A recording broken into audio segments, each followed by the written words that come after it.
because we don't get on roofs, we don't get on attics, and that's what Brad's for. He can risk breaking his leg. Thanks, Dave. We're there just to give them that third-party look. That's kind of a rewarding thing to be able to go through and help them out with that. That is probably my greatest fear is bats. I have nightmares about bats. Hey everybody, it's Dave Larson. Welcome back to episode 10 of Closing Time with Dave and Joelle, and we're super excited. We have one of our favorite people here today with us, Brad Horstman. Hi, Brad. How we doing today? I'm good. Thanks for having me. Sorry I interrupted you. No, you're good. Tell us a little bit about yourself, Brad, and what you do. I'm Brad with HouseMaster Home Inspections. Been doing home inspections for, 12 years now. Started out just myself. I've had 4 or 5 inspectors working for me. Something different every day. Kind of fun. Mm-hmm. So it's sometimes cold, it's sometimes hot. Sometimes you see interesting things. Sometimes you scratch your head and wonder, what were these people doing? But I love it that we get to sit there and be part of the real estate transaction and not get to help find the home that they love and not have a surprise when they get there. So making that transaction a little smoother for them is always kind of a fun thing for me. We talk all the time on our show. You're one of the most important parts of the real estate transaction. We tell everybody, even with new construction, you need to get an inspection because you can find what type of things. Anything. All kinds of things. Anything, even brand new houses. Mhm. Even new homes. It's fun being the third party non-biased opinion. Yeah. Somebody sees the listing and you guys do a great job finding them. Okay, I want a 3-bedroom, 2-bath, whatever type house they want. They go in with kind of having blinders on. And sometimes it's a little hard to take those blinders off and say, actually, you need your shingles replaced, your furnace is bad, your water heater's leaking, there's bats in the attic, whatever it might be. And some people are happy with that. They want a fixer-upper.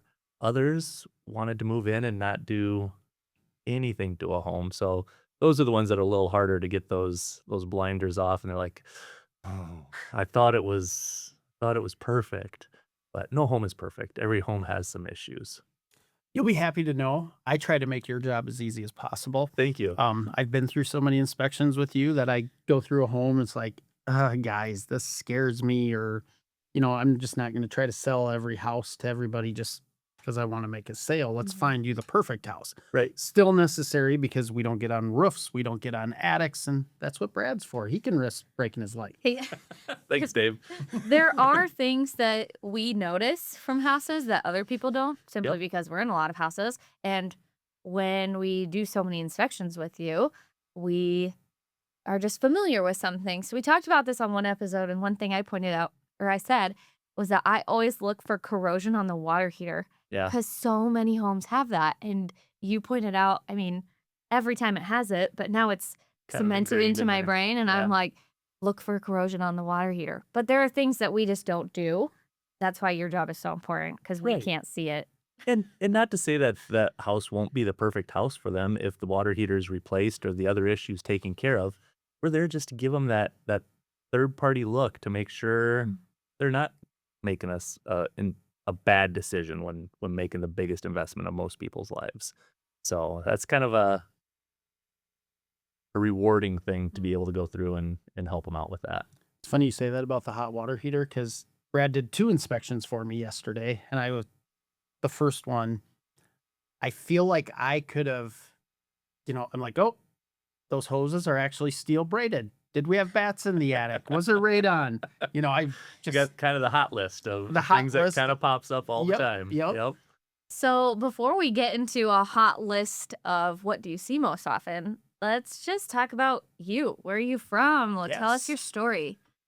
Yeah, so I've kind of been Northwest Iowa is where I grew up, moved to Des Moines for a while, and then my wife, I met her in Rapid City, South Dakota, opening up a store. I was in retail for a number of years, and we hit it off, and shortly after that, I was moving to South Dakota. So had the opportunity to get involved with HouseMaster back in 2014. Had always wanted to do something with real estate, but I I didn't want to do your job. I didn't want to go showing houses. I didn't want my nights and weekends of open houses. I was 20 years old at the time and I had taken my real estate exam. I had done everything. All I had to do was go pass the test. And I chickened out. I was signed up for it. And I'm like, who's going to buy a house from me? Where am I going to find a client? How do I do this? So I chickened out. So doing the home inspection side of things, I still get to be involved with real estate.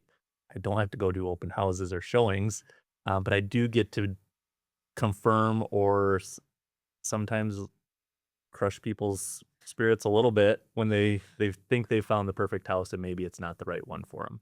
So I would rather have you crush my client's spirits, honestly, than Yeah. them a year from now calling me and saying, Dave, our home is falling apart. right, Yeah. you can be their one-time agent or you can be their lifetime agent. Bingo. And if I sugarcoat something because let's just make this go through, they're going to be mad at me. They're going to be mad at you. They're going to call somebody else next time. It's not a good look for you guys, and it's not a good look for me. So it definitely is something where there's a proper way to tell people and there's a improper way to tell people things, but telling them is the biggest part of it. Just making sure that they know what they're getting into and they don't have those surprises when they finally get settled in. You better give your lovely wife, Kathy, a plug too, because she Yes. does all the behind the scenes She things, does. correct? She does. She's my secret weapon. She gets everything done behind the scenes, from accounting stuff to marketing things to just making sure I know where I'm going and all my radon monitors are calibrated. All my equipment's back in time. She does a lot of the work that I just don't have to worry about. So it's nice having that behind the scenes person that just kind of takes care of it all and makes me look good. So that takes a lot sometimes to make me look good. That's Jamie's Homer for me. Yeah. It really is. She like, Keeps you, Dave, why haven't you done this? Well, thank you, Jamie, for reminding me. well, because I kind of forgot. So yeah, having that person in your back corner is always great. Yep, So, and Caps is absolutely. my secret weapon. So And tell us about your kids. yep, got 2 kids. They both are graduated now. So this year we're gonna experience empty nesting. So got a son that's down in Omaha. He's going to Creighton. He's gonna be a physical therapist. My daughter's staying local. She's gonna go to Augustana. She's going to do elementary ed and sign language. So nice to have her a little close, but Yeah. we'll be different not having. They say I'm gonna miss it. The dirty dishes left on the counter or the laundry left on the floor or whatever. They say you miss it. I'm not sure if I'm gonna miss that or not, but we'll see. I'll let you I know. missed it, but my daughter's home from Augie for the summer. Yeah. Do you need to go back? I don't want to Not say that yet? because I don't want to get scolded when I get home, but She doesn't need to go back yet. There's a time. not yet, but it might be coming. Yeah. There's a time when it's like, you know what? School's starting. It might be time.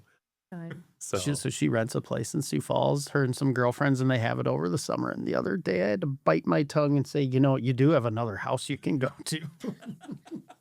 She's going to be really angry with me. he meant that in the nicest way. Love you, Hadley. So, about to be empty nesters. Yep. What are you guys going to do with your time? Work and travel. Work more. Well, I don't know if work more.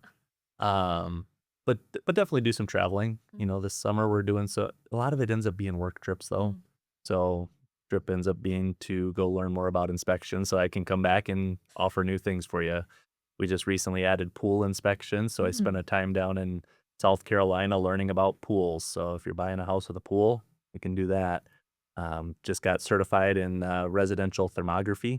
So doing thermal scans of homes, went to Texas and got certified in thermography. So now it's just kind of like a doctor. I guess I'll just get more letters behind my name or something and just learn more stuff. So If you do need travel tips, though, Joelle has it Yeah? because she goes on vacation like every 3 weeks. So Joelle, This is gonna be constant. I Hey. swear. just remember, you started it. I do like Traveling's to good. travel. I do traveling's like to good. My travel. wife she'd be gone every week if I let her. So You know That's, what? I'm gonna steal Dave's line and say, no matter where I go, I'm working. sure. I'm working. No, I was gone for Uncle Sam the last couple weeks, and I did sell quite a few houses thanks to my awesome team. but it never fails in our job. You leave on As soon as you vacation, leave, the phone rings. phone rings, and you go. We But want to put an offer in. We want to go look at this house. Yep, Mhm. exactly. but mine wasn't vacation, just FYI. It's defending your freedom. And we thank you for that, Dave. It's kind of vacation. You did go to a World Cup game. I did, and it was awesome. Fun. Awesome. USA plays tonight. Yes. This is gonna air later, but go USA. Go USA. It's going to be a good match. Should be a good one. Okay, so let's go back a little bit to inspections. And one thing that we'll talk about first is radon. Yeah. So we hear questions about radon all the time. And I feel even in just the past couple years, it's been coming up more and more and more and more. And now people are like, oh, this is kind of a big deal. But Yeah. let's have you talk about it. What is it? What do we do about it? Why is it a big deal? Sure. So radon is the second leading cause of lung cancer, according to the EPA. The average for radon that the EPA says that the body can just kind of naturally break down is 3.9 picocuries per liter. That doesn't mean much to most people. 3.9 is the number you guys kind of hear. The picocuries per liter is just the scientific side of it. I've never even heard that term before. I've heard 3.9, just Yeah. not pico. That's how the picocuries per liter. I always just see the 3.9 CL. PCL or Yeah. whatever the Picocuries per yeah. liter. So that's how it's measured. 4.0, they recommend mitigation. 3.9, they say you're fine. It's very common in South Dakota. It's coming out of the rocks in the soil. So South Dakota has some naturally rocky soil. It's been kind of a bit of a misconception over the years that slab-on-grade homes, ones without basements, don't need a radon test. Well, that slab is your lowest level. So now you're living on the slab and that rock is right there. So I've tested a lot of homes that do have elevated radon on with slab on grade. It's not as prevalent, but it still happens. I think if we tested more, we may find more results are on the higher end. They're not quite as high as basements. You know, basements we've tested. The highest level I've ever tested in a home was 75. Smokes. Oh my we did a gosh. retest on that one thinking it was an equipment error, and it came back at 74.8 the second time. So I was like, well, Wow. 75 it is. Were people living in that basement? They were. Oh, Yeah. Wow. I think So- the highest I've seen is like 30. And Yeah. that was Extreme. extreme. Yeah, That's 75 was crazy. high. Dang. And doing a second test, they were able to do a mitigation system. A radon mitigation system's pretty straightforward or easy, I guess. We don't install them, but I've been around enough of them to be able to tell you how they work. You want to seal up the sump hole if possible, if there is a sump hole. And with that, they'll put a 3-inch pipe on the cover and put a fan on that pipe. That fan is going to draw the air from underneath the home, taking it out, lowering that level. So it's a fairly easy process of not much to it, you know, couple PVC pipes, a fan, and some silicone sealant, but it can reduce that level. The goal is to get it below 2 when they do a mitigation system. Sometimes it's not possible, but that's kind of if we can get it from 4 to 2 or from 6 to, a lot of times it gets into the point whatever, you know, 0.4, 0.6, where it's not even a 1-point reading. So lung cancer is the only known cause of radon. It's a respiratory lung issue. So not something to mess around with, but yet something that's very easy to take care of. It's not something worth walking away from a home, in my opinion, on, because the next house you go to, it could be 5 in this one and it could be 15 in the next one. There's no looking at the yard and going, this one has radon. You know, you can't see it. So can't smell it, can't taste it. In the grand scheme of things, I mean, we recommend a couple very trusted people around town to install mitigation systems, but we usually see between $1,300 to $1,500, unless there's got to be some real interesting getting PVC through a wall and that type stuff. Plus it's very, very in-depth. Yep. So, and correct me if I'm wrong, because I don't ever get to see the negotiation side, but a lot of times it's split 50-50 with a buyer and seller. Sometimes it's 100%. Sometimes it's not covered at all, but We always start with 100%, see if we can Sure. get it for our clients, but I Absolutely. tell them going into it, hey, might be 50-50. What's another big common thing you see in homes? bats are pretty common in homes. I was hoping you were going to say that. So what do you call a group of bats? Colony. You're right. Good job. We Colony just of learned bats. this yesterday. We couldn't, Oh. you know, like, We were chatting and I was like, Is it a school? Is it a herd? Is it a flock? A colony. A Were there colony of bats in the bats. house? There were a couple droppings. Okay. Nothing that said there was an extensive colony. And that was the problem. I knew it was a colony. Dave did not know it was a colony. He looked it up. I did look it up. But bats are pretty common. And I think if we trace it back, they kind of got to the 2014 hailstorm. A lot of roofs were replaced at that time. And bats move around when they're either let in or out because of shingles going on or off. So if the roofer did a great job, they got sealed out, they had to go find a different home. That's not the only reason, but they kind of stay local to where they were living. So they don't want to move far away. They stay in that area. So if the neighbor got a new roof, they moved to the next house, then the next house, then the next house. And all of a sudden, with so many roofs replaced in 2014, they were moving everywhere. You could sell bats houses. It would have been a great time to sell them a home. Kidding. But yeah, they were moving around quite a bit from that 2014 hailstorm. That's another one of those things that it seems like a big deal and it seems scary, but it's pretty easy to take care of. Yeah, there's a lot of great bat mitigation companies in town.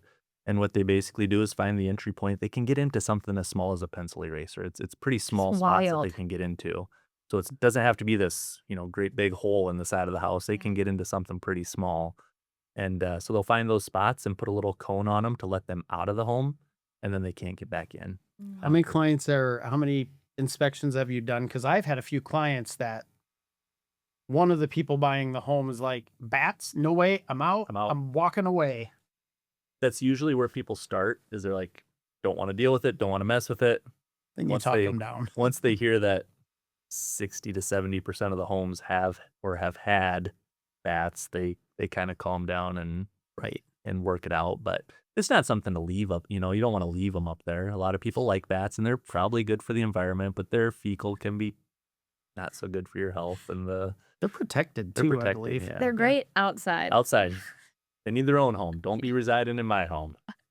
I lived in a frat house in Vermilion when I went to college at USD, and I lived there one summer, one and only summer, and they just fly through the hallways every night. Oh my gosh.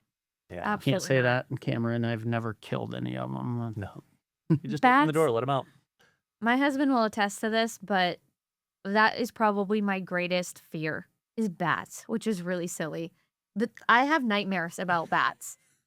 Them like chasing me, Were you biting me or something. I don't know. were you in the office not too long ago when the bat was I in? did not come in. I was like, Jamie said that there was a bat in there, and I was like, I'm out. I'm not coming Working into from the home today. office. Jamie went sprinting out of the office. It was like it crawled under the door. So like in our furnace room in our Yeah. office, you've been in our Yeah. office, but all that ceiling is fault, Yeah. and it goes to the rest of the Yeah. building. Well, it must have out been somehow. sick. It was on the ground, crawling under, and Jamie seen it. And I heard her eek and go shooting out the door. It was Did bad. I She ever texted, and I was like, I'm out. I quit. I'm just kidding. Did I ever tell you my bat story, Joelle? No. Scared. There was a house in Harrisburg. Of course. I won't forget this house. It's not my It was house, shaped right? it was shaped like a T. So the house went one direction and the garage came off the side. Okay. First thing I do when I do an inspection is I hop up on the roof, check out the shingles, and I kind of work my way top to bottom. And as I put my ladder up, I saw what looked like maybe cherry blossom flowers like on the roof. It looked like just little white flowers. I'm like, oh, that's sad that the flowers already fell off the tree. But got my ladder up there and it was insulation. So me being the super smart individual that I am, I look at the entire roof, and before I get off, I go to the soffit area and I kind of stomp on the soffit. I go to my ladder and all of a sudden I hear, and a bat flies out and another one. So I turn around and I see these bats flying out, and I'm kind of walking up the roof, and I finally kind of trip and sit down right on the ridge of the roof, and all these bats are just coming out of the attic space. Well, now I have to go in the attic. Oh, So I've now made them mad, and now I have to go inspect the attic spaces because as a buyer, they want to know what's going on. And as an agent, you're going to say, great, you saw one, but do you have any pictures? Right? I mean, can you No. prove it? not one. You didn't just see one. I didn't see just one. So there were 3 attics in this house, one in the garage, and I inspected them all the same way. I kind of put my ladder and I shine my light up there, kind of timidly going up a step, thinking, okay, they're going to come out the attic access. And there was I a mean, colony of them. Well, I'm getting there. The first one, the garage attic was clear. The second attic, I did the same thing. I kind of went step by step, looked in, it was clear. So now I know the third attic as bats, right? So I get my ladder up there and I look, and the back wall looked like a curtain in the wind. No way. The bat mitigation guys called and said, "Well, we'd like to clean it up, but it's not safe. There's 300 to 500 bats in this house." So I was up there taking pictures, and I got up there and took it as fast as I could and got back out. Because if they started, flying around, I was just gonna fall through the sheetrock. We were just putting a hole in the ceiling, and I was gonna be like, "We'll deal with this later. I'm out of here," because I hate those critters. But that was the worst one. And I inspected the house across the street like a year and a half later, and I pulled up and I'm like, Panic They're- already. they moved across the street. They're gonna be in this house. They weren't there. It was great. But that was something to. A few of them wouldn't bother me, but that many, It was- that just makes me itch. and- Yeah, it was not fun. It was a lot of fecal up there. It was a bad situation. I'm so. gonna have nightmares about this. Yeah. Me knowing you as well as I do, I would have loved to have video watching you do this. If somebody had recorded me sitting down on the roof, they probably could have submitted it to America's Funniest Home Videos and been, wealthy Wealthy. at my expense. So that was one of your kind of most creepiest story. Tell me your funniest inspection story, and if you don't have one, we can always, cut us out. But you've had to have something really funny happen, because I've had quite a few. I actually talked about them not that long ago. There was a house, and I laugh about it now, but this house was vacant, and it was up in Dell Rapids. It was a 120-year-old home. House is vacant. Nobody's supposed to be there, But the first thing I do when I get to the house is I set my stuff down and I go look where the attic access is, kind of go through the house, just making sure nobody's in the home, or where's the furnace? What am I looking for on the outside? Just kind of get a lay of the land. Well, I got to the basement and I had my flashlight. You've seen military cots. Yeah. Had a military cot in the basement with a sleeping bag, and there was hair out of the top of the sleeping bag. And I announced myself a little louder. I'm like, "Home inspector." They didn't move. Like, I'm gonna have to call the cops. There's probably somebody that passed away in this Squatter basement or something. this They dead Dead person. died down here. It was a mannequin stuffed in a sleeping bag on a cot in No. our vacant house with very dimmed lit lights in this 120-year-old home. So I laugh about it now, but at the time I'm sitting there going, the coroner's going to have to come. The cops are going to come. They're going to have to figure out how they died, what they're doing here. I'm like, How all did you these- figure out it was a mannequin? Did you? Well, I said it again, and then I kind of walked around and I was like, "Home inspector," and I took my flashlight and I'm shining it on him, and I get around just far enough to see that it's a mannequin or dummy. Just for your sake, all the vacant homes I sell from here on out, I'm going to have my clients put mannequins hiding around the house. Somebody else put a, like those planes that attach to a string. Somebody did that in an attic access with a bat. It was a mechanical bat tied to a string. So I had lifted the attic access and it was spinning around the attic opening. I'm like, I about fell off the ladder. I was like, yeah. You jumping probably back. have several of these where your heart is racing Yeah. and you're just like, Yeah. Yeah. If it doesn't take a couple years off my life, I'm not sure anything will. So have you seen those photos of our presidents when they start and when Office. they're done? And it's like they've aged 50 years. I've got quite a bit more gray in In 12 there. years just than you 12 would have years. ever expected. Yeah, exactly. Probably not as much as a president does, but it's filling in nicely with Wow. the gray and white. So, Crazy. but Well, first of all, Brad, thanks for being on our show. yeah, There's a ton of good inspectors in town. there are. We don't steer to any specific one, but we do a lot of business with Brad, and we just wanted to talk to him so people could better understand the inspection process. Yeah. And Brad always explains every situation fantastic, and Thank you. yeah, so we appreciate it. And I'll let you ask him our famous question. Our ending question. So, if somebody studied your life for a week, what would they say is your secret sauce? My secret sauce is going to be consistency. Mm. Staying consistent with it. So maybe too much information, but I get up every day at the exact same time. I do the inspection the exact same way, but it's a consistent. Every house is different, but I do it the same steps, paths, and in order. So, like this morning, my inspection got a little rained out, and it kind of messed up my order. I did the inside first, and then I finished on the outside because the storm was going to pass through. Why stand out in the rain and get soaked? Right. I mean, I had to get my hair and makeup ready for this, you know. Thank God you did. Didn't want that running before I got here. But doing it in the same order, I think, develops a routine that gives you a better inspection, gives you a better report, makes it easier to read than kind of popping around and doing weird stuff. So my secret sauce would just be staying consistent, keeping it the same order, and not messing up stuff, you know. Love it. Love it. Love it. Well, again, thanks for joining us. No, thanks for having me on. It's kind of fun seeing all your videos. Yeah. So, Brad, do you know our signature sign off? And that's a good question. I just watched your last episode, and Jason was talking. And sorry, Jason, I You'll Dave make pulled fun up- of him as much as you want. Dave pulled up, and so I turned you off. I don't remember. You'll know it as soon as we do it, Yeah. but we're going to have you do it with us. Okay. So, we'll see you guys next time. And no. And Well- always, and as always, And as always, thanks and make it a great day. Make it a great day.